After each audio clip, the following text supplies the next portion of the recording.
So hello all and welcome you on the video section of OOC, that is Object Oriented Programming. So today here I am going to discuss how to create a thread and how to run that thread. So by using the multi-threading concept, because we are discussing about multi-threading concept in class. Okay. So you can look at this code which I have created over here and carefully observe this code and carefully listen to this video because this video is very important.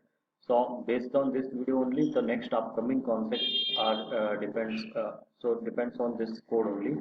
So you just carefully observe and carefully listen to my words. Okay. So look at this. So we have created one class myThread which extends to thread. Okay, so this thread is a main class to define a thread. You know this thread class, it is present in a package java.lang.star. Okay, so I have created one child class by the name myThread which extends to a super class, that is thread, and this thread is available in the default package, that is java.lang.star. Okay, next. So here I have defined one method, that is public void run. This is called as overriding method because this run method is already available or already present in this thread class, and we are writing the same method here. So hence it is called as overriding. So here we are overriding run method, and inside that I have taken one integer variable. So for int I is equal to 0, I less than 10, I plus plus. So here I have printed it as system.out.println child thread because so we will see why we have created this. So this whole thing we will call it as defining a thread. This thing, the class my thread extends thread public void run for int I equal to 0, I less than 10, I plus plus system.out.println. So this whole thing we will call it as defining a thread, and the code which is present inside this void run method we will call it as a job of thread. So this code we will call it as a job of thread. Okay, so whole thing we will call it as defining a thread. So here we have defined the thread by extending this to thread class. So we have already discussed about defining a thread. There are two ways of defining a thread. One by extending the thread to a thread class, this is a super class. Another one by implementing runnable interface, that we have discussed in a class. Okay, so here I have extended my thread to the main super class, that is thread class, which is present in a package java.lang.star. Okay, next. So one more class I have taken here, class thread demo, public static void means string array. Next, look at this. So as I already explained in the class, main is also a thread. So by default one thread is available in Java, that thread is called as main thread. So here the main acts as a thread, or it is a main thread. Okay, next. So here a main thread is creating a child thread object. Okay, so a child class object. So a child class is my thread because this parent class is thread here, and its child class is my thread, or we can also say it as super class is thread and sub class is my thread. So this main thread is responsible for creating the object of subclass. Okay, so subclass is my thread now. So here I have created the object by the name T. Okay, by using the new operator we have created the object. So this line we will call it as thread instantiation. So this line we will call it as thread instantiation. So you know what do you mean by instantiation? Creating the object of class. So I'll comment this line as thread instantiation. Okay, so creating the object of the subclass. So a main thread is responsible to create the object of subclass. So this process or this line we will call it as thread instantiation. Okay, so now we have created one object by the name T. So now by using this object I can call a method which is present in this thread class, that is start method. So already in morning class we have discussed about the methods which is present in thread class. So there are several methods, and you know this start method is used to start the thread. Now this line is executed by main thread. This line is also executed by main thread. Now when I call t dot start, now there it creates two threads. So first main thread is already there. So when I call t dot start, so child thread is also created. Okay. So hence this program contains up to this line.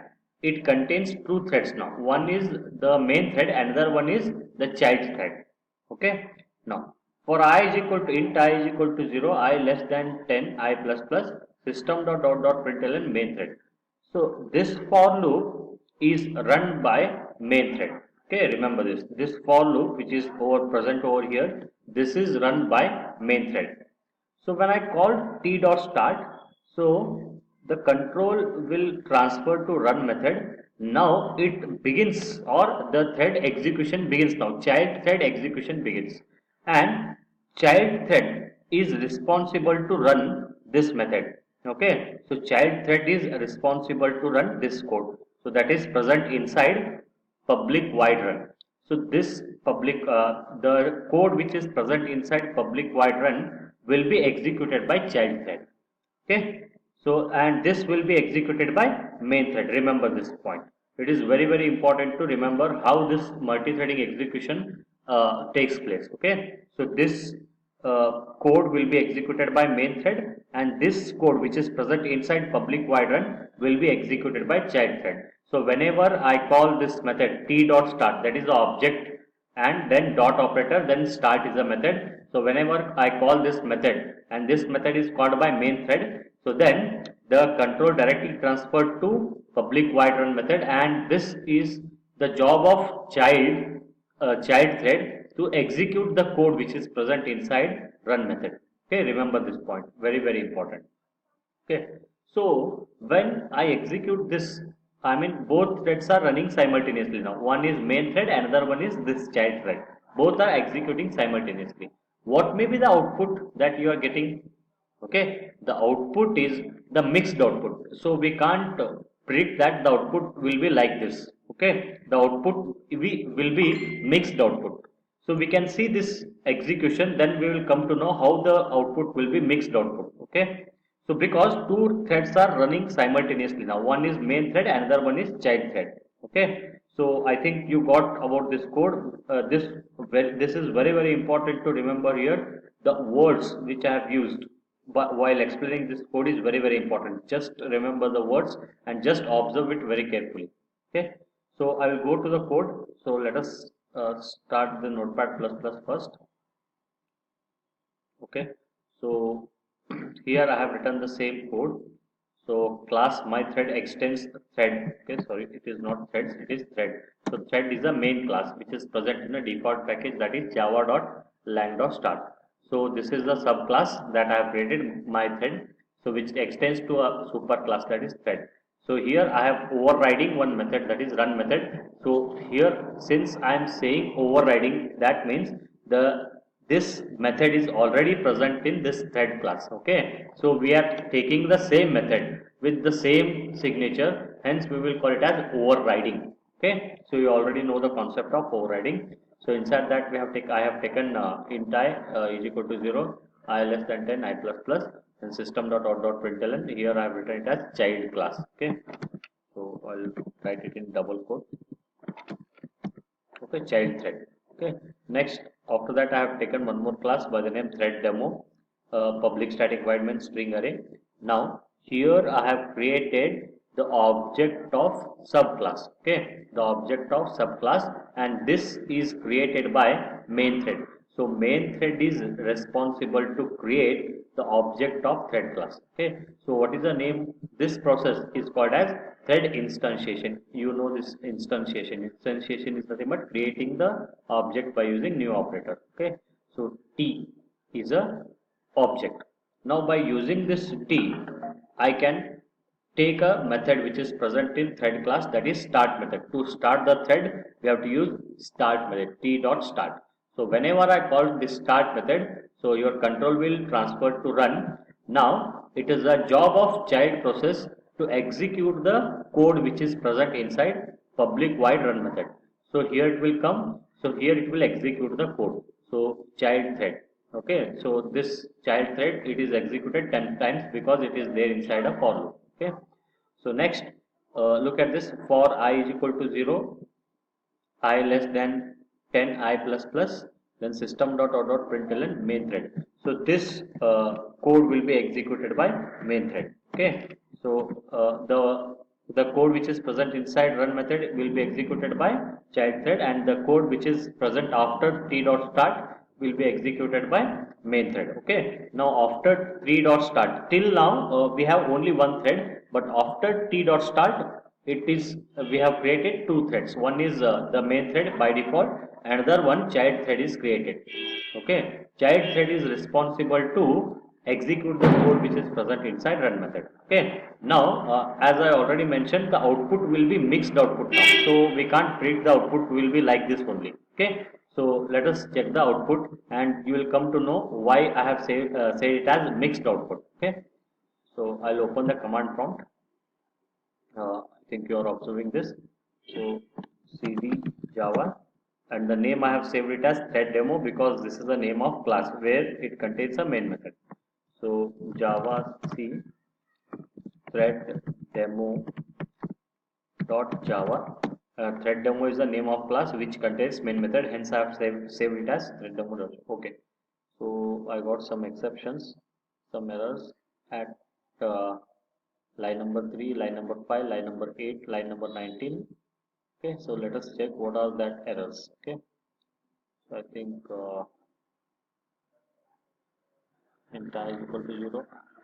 Line number,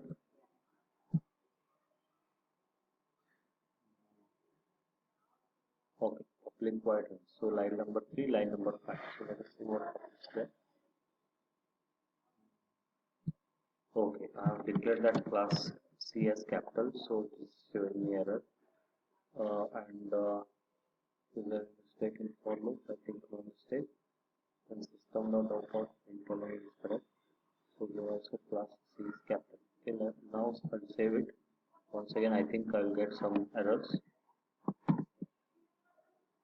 Okay, no error. So we have got error because of that class C was capital. Okay, already you know that the keyword should be written in lowercase letter. So now I will run this thread. So thread demo. Okay. Okay, you can see main thread is executed, then child thread. So 10 times main thread, 10 times child thread. So once again I will run, then again same thing. Now let us see. So I will continuously look at this. Now it is switching to child thread and main thread. So first it was executing main thread and child thread. Now look at the output. The output is now child thread, main thread. Look at the output here. So above it is main thread, child thread. So here also above main thread, child thread. But when several run, after several run, look at this. I am getting child thread first, main thread next. Okay. So again here it is also child thread first, main thread next. So hence we can't predict the output. So if I run it again one more time, maybe I get some child threads mixed with main thread. Okay. So I'm running it continuously. So somewhere I will get this point where child thread will be mixed with main thread. So continuously I'm running. You can see the changes. You can observe the changes. Okay, over there. So somewhere I will get continuously. I have to run it. I think I got it somewhere else here.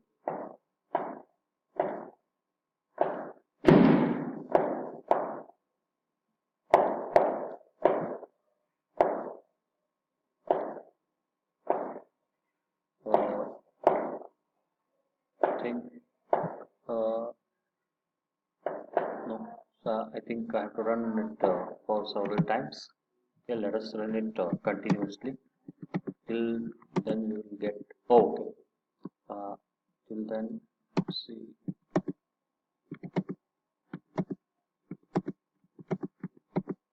Okay, you can observe this. See this. Yeah, look at this. Main thread, main thread. After that we got child thread. After that again we got main thread.